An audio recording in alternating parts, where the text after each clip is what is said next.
Muhammad Rasulullah. Dan pulau yang akan dituju tetap satu pulau.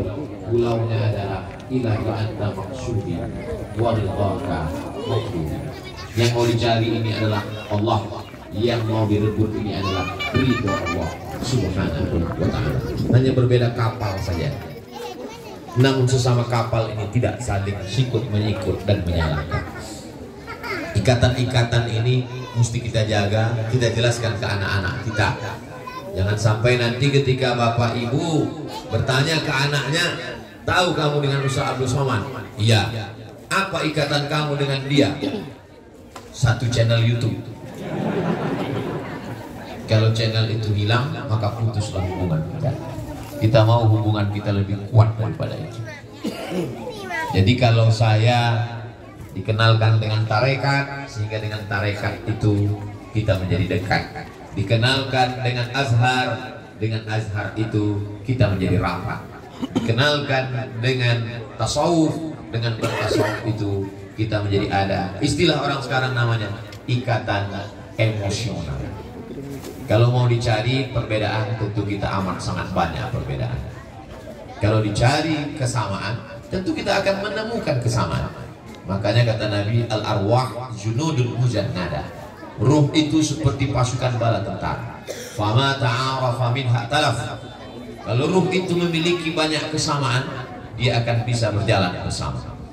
Fama tanakara minha ikhtalaf.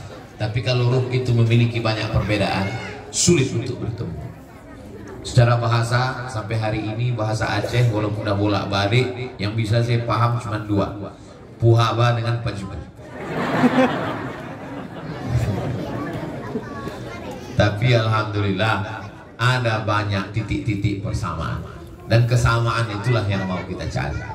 Jadi kita ajarkan ke anak kita bahwa ini tarekat Naqsabandiyah, bahwa ini bertasawuf Sunni, bahwa ini berakidah Asy'ari, bahwa ini bermazhab Syafi'i, bahwa kita berada dalam lautan la ilaha illallah Muhammad Rasulullah, bahwa kita punya sejarah sebelum datang Belanda, bahwa kita punya sejarah setelah Belanda pulang.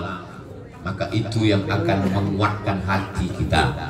Selebihnya adalah usaha. Selebih dari usaha itu, fa idza azamta, kalau kau sudah azam, fatawakkal 'ala Allah, bertawakkallah kepada Allah Subhanahu wa ta'ala. Saya berharap dengan kenal, dengan saling mengunjungi, dengan menautkan hati dengan Tengku Habibie, maka mudah-mudahan anak cucu saya di masa akan datang menyambung silaturahim. Mereka duduk bersama, mereka mengirimkan Al-Fatihah. Kita tak ingin hanya kita saja yang menjalin silaturahim. Ketika nanti anak-anak saya menelusuri kemana saja ayah saya dulu, di mana saja dia dulu datang berjalan, waktu dia pergi, rupanya salah satu yang dikunjunginya adalah Dayah Al-Waliyah. Datang dia kemari, dijumpainya santri-santri, dijumpainya para abu, para abi, para abadi, para walid. Tersambung silaturahim, terkirim, teringat mereka dengan kita, dikirimkannya doa. Itulah yang mau kita harapkan di masa kita. Apalah yang mau kita harapkan dari hidup ini? Hidup ini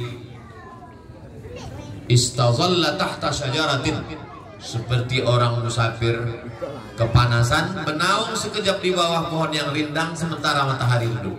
Setelah matahari redup, dia pun akan berlari. Dan kebetulan matahari sudah redup, tak lama lagi kita pun berlari. Itulah hidup. Syekh Muhammad Wali sudah melewati pokok kayu itu. Redup, beliau pun pergi. Al-Allamah Profesor Syekh Muhibbuddin Wali pun sudah melewati pokok kayu. Ditengoknya redup, dia pun pergi. Sekarang kita sedang berada di bawah pokok kayu. Pun tak lama lagi kita akan pergi. Mereka meninggalkan sesuatu yang luar biasa. Ustaz Abdul Somad dulu di sini orang kalau malam tahun baru maksiat mabuk, kata Pak Wali Kota Langsa. Tapi alhamdulillah setelah kami buat majelis zikir di sini, yang mabuk-mabuk malu untuk mabuk, akhirnya malam tahun baru kami berzikir di sini. Siapa yang pertama kali buat zikir di kota ini, Pak Wali? Yang pertama kali kami undang mimpin zikir adalah Sayyidi Syekh Profesor Muhibbuddin Wali. Datang saya ke Batam, yang selalu memberikan pengajian ke Masjid Agung ini Ustaz Somad dulu kami undang. adalah Syekh Muhyiddin.